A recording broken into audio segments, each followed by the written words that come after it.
पुनमक रेखाना तरामना ओक्चरी अखोइसे होचाइदगिने चलगा गुवाहाटीदा अखोइनमा अखोइ इपुरोइबगी मचेने गुवाहाटीदा लैयेबा मोइदा नुमित निनी लैरे लैरागा मुक दुगै मु दिल्लीदा मुक लाएबा दिला वासु वारेको लंबी मसांगदो आइदि थबक सुदसुने आइदि हिप्पगा चाबगा कैनो तौबो ट्रेनदा तोंगपनिना अदु वासु वारे अदुगने जुमदा थुंगरगा कैनो भक्ति आइनाने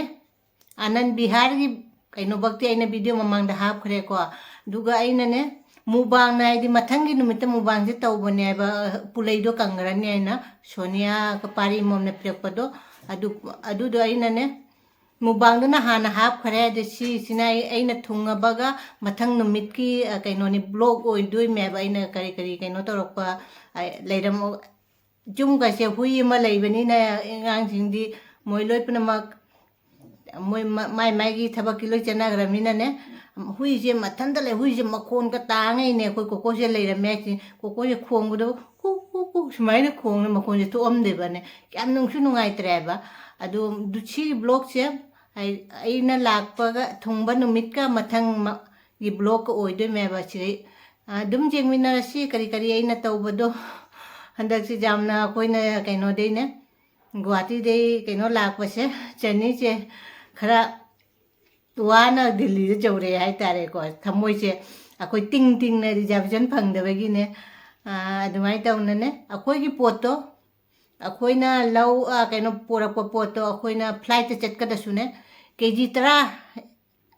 हेलबा लगे सम हेंदोइबा अदुनाने जाम कैनो तौरगा आइदि दिल्ली से कैनो जौरे आइदो मतंग दो करिगे आइदि इमरजेंसी द चलुबनिना अखोइदि मास्क की दुगा चटकदबने अब अखोइना अदु दो चादबने दुमाइ ओइरपनिनाने ब्लॉग से दुम मथंग मथंग दुम जेंगमिनारसि वासे दुम सांगना मयाम मथंग मथंग दुम ऐ हाय लेरेको मयाम तानिंगमरोय अदु जेंगमिनारसि जोंचा कदी कसुम तौरमदेबा खामेनसिना इना मना हपकपनी अलीबसे इगोंदा चरा तौर थावना उरी सिसु दुम फरमे दुगै सिगे हवाइसिंग के मतोंग लोइ चोंगमे उरी हवाई की मरु सिगा देसी कोली हवाई मरु सिगा अखोइना कई हाइनी लम थामना लैबा आइसे अखोइना लाकपदा दुम आइदि लुपा 2,000 की पोत 5,000 हेना कैनो हेलगा रिजर्वेशन तौर लाइ आइदा फ्लाइट चलदी सुजाम तिंगोइदबनेबा मुन्नो अम्मुने मुन्नोने हे ममचादना ममचारद्रो मुन्नो ममचादना तुत्तुनो तुमनिंगिबा मखोन का लोइ ता लेरमे हुइसे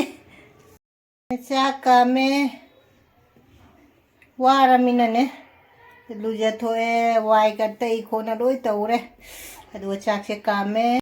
हवाई अमा थोंगे आलू अमा मेलनी सुमाइ चारनी ngasiगidi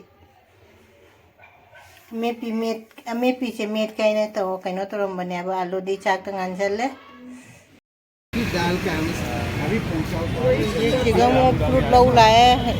इपुरोय पोथा पुरे नंग नखुत जंगलो सिरा पोथा पुरे आप भी सिरा डाल के आइए ना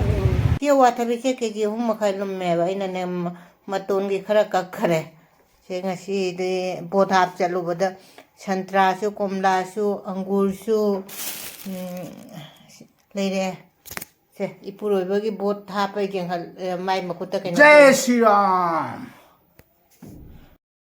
सिगना गाजर किलो नि खक लौरे को नुनो कोकोना कोइ चखरने मा पाखतपदा लोरे ओ मुन्नो कई चाइनो मुन्नो कई चाइनो माइगी कैनो से का मोमपाक के फमदरा कई चाइनो आइगी कोली हवाई मरु सिगा उरी हवाई मरु सिगा ने मरा लोइ चंगमबा सि मरा सिंग से लोइ पना आइनाने थदतलम्बा लोइ सिंग जाइना मरा सिंग लोइ थदतले कैनो छनारे कैनो ला छना लाओ छना लाओ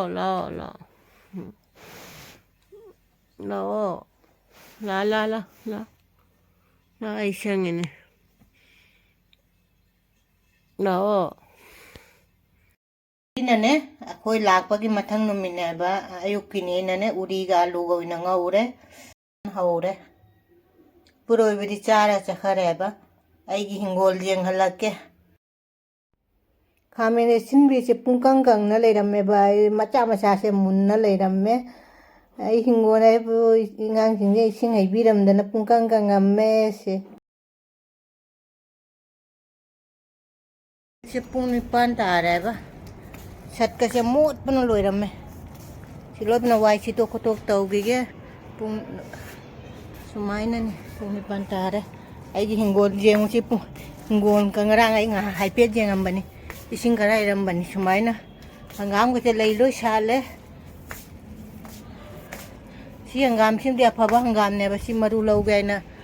loi khui leiramme morok loi buna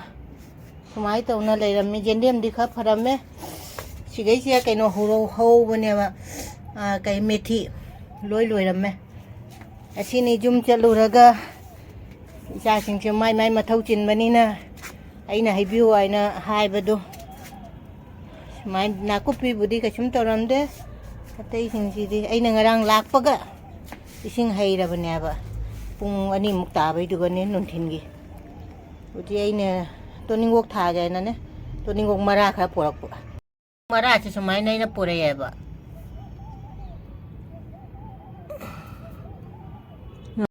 sumai na pore ba si je khar thajan gi ge leibak singge semaga igana ina mana ne phakpai pirak mane ba du phakpai se thajal le ngarang dum nungdang da thare satche ina wailo si to khare ba jenge ngamaga na ising na chamdoke phi meyam se ngarang halakpagi phi meyam se sugi ge sure hai me ye suraga phawdokhi ge ari hai no ye satche loibin sit leba ai jenge thabak se kaino tawdra ising chamdokai tawba de phi meyam se akhoina halakpagi phi meyam se sure phawdokhi ge nungsi chitpa de kokono ta se jang ai thadok sungta thadok hidre ma phi singse maron maron loi phawre ba maron maron lon challe phi singse maron maron lon challe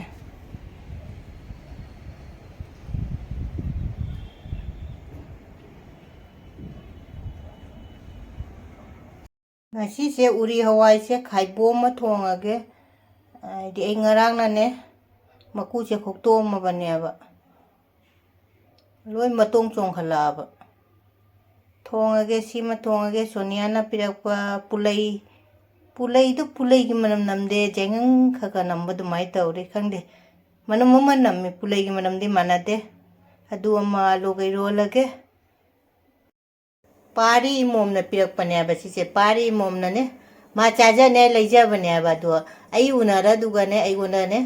pugorai na ai di nam na ne delhi da mubang torwai na pirakpa ne ba ase guwahati da maku ko ge handaga koina jum chalu base jamwana ai kaino tawraga halakpai se jamwa khare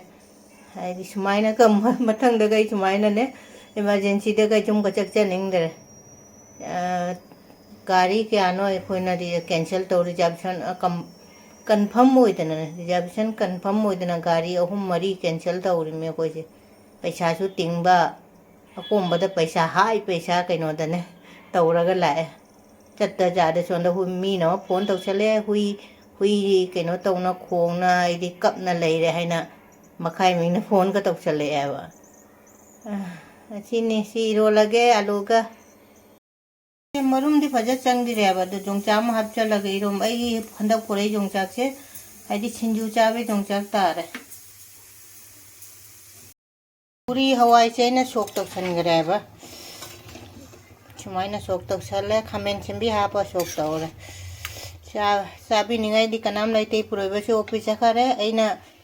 fadigom thamambado adu napu machu mana de khar karam me ba si napu machu di khar karam me si thakcha lage fadigom thakcha lage salage mai muthat khare ina doisa lage uri awai se alu ga aluga pulaiga se aina ya futleba sigana jongcha ka moroka se khaidoba aina ne irolage pulaiga ne aluga jongcha ka tawna irole aina ne phadigom kara ijumgi ne phadigom kara thakchale sigi mathen chu uri hawai so gama laire sina pulaiga jongcha ka aluga si haibo thok trimi ironba asigana jerum amde dama laire asigana thumjak pingari ma laire gajar angan ba tilau de che uri galuga ngauba asigi matien di sitan